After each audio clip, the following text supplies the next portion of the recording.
Hey, good morning. It's Becky. Hey, I wanted to share something with you. This morning, and I'm going to do my hair while I talk to you because I don't have time to just make a special video this morning. My 12-year-old has developed this new habit. When I ask him to do something, the last couple days, I've noticed that he will say things like, "I'm not the right person for that job. I don't do that very well. You know who does that better? I was in the middle of doing something."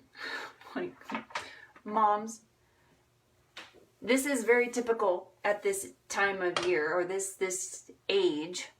I just pulled him up and I said, okay, you have been telling me things like for instance, yesterday I asked him to clean the sink in the kitchen, and he told me that he is not the right guy for that job, that he doesn't do a great job cleaning the sink.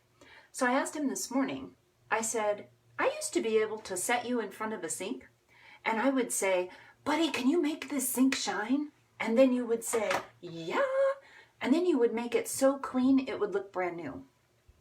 Or this morning, I asked him to make breakfast because the schedule dictated that he make breakfast.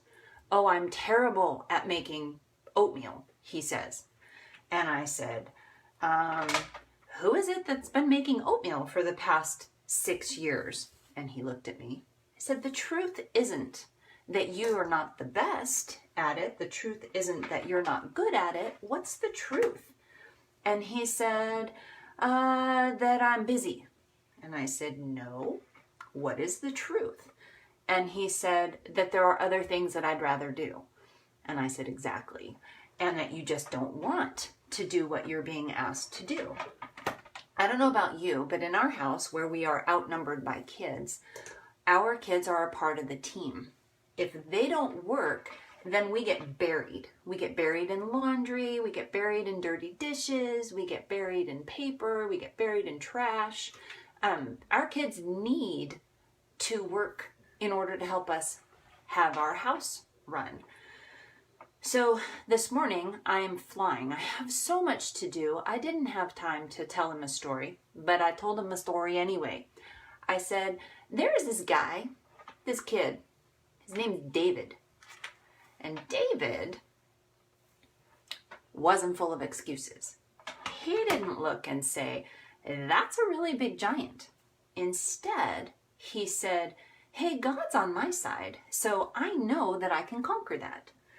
And we went on to talk about how David was entrusted with the flocks while his brothers were away at war. David obeyed his father when his father said, hey, would you go check on your brothers? He didn't say, I'm not the best person to watch the flock. I'm not the best person to go bring a message to my brothers. I'm not the best person to do what you're asking me to do. Instead, he obeyed. And he was blessed by that. When he was in battle, when they were fighting the Philistines, that kid picked up stones and brought down the giant. And I was telling my son that that's you. He has self-labeled himself one of David's mighty men recently because his youth group leader at church, his name is David, and he thinks it's funny to call himself David's mighty man.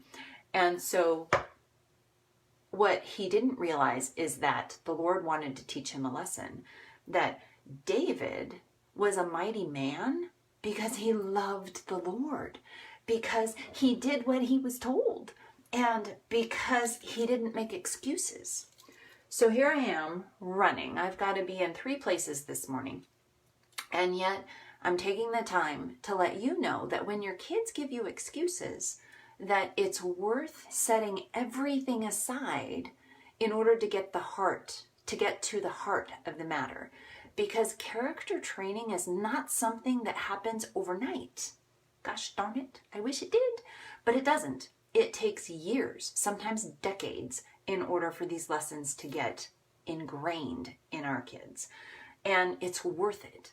It's worth running a little bit late. It's worth not remembering to put your lipstick on.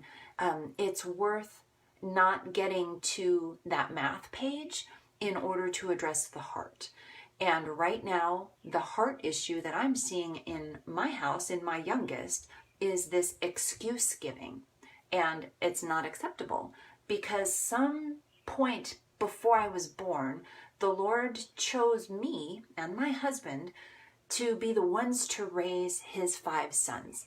And if in the end they can add, subtract, multiply, and divide, but they are grumpy, bitter, and excuse giving, then the Lord's not going to be happy with me. And I don't know about you, but I so want to hear those words, well done and good and faithful servant. So this is Bekki. I wanted to let you know that no matter what you have going on today, the character of your kids trumps everything on your list. So anyway, that's it.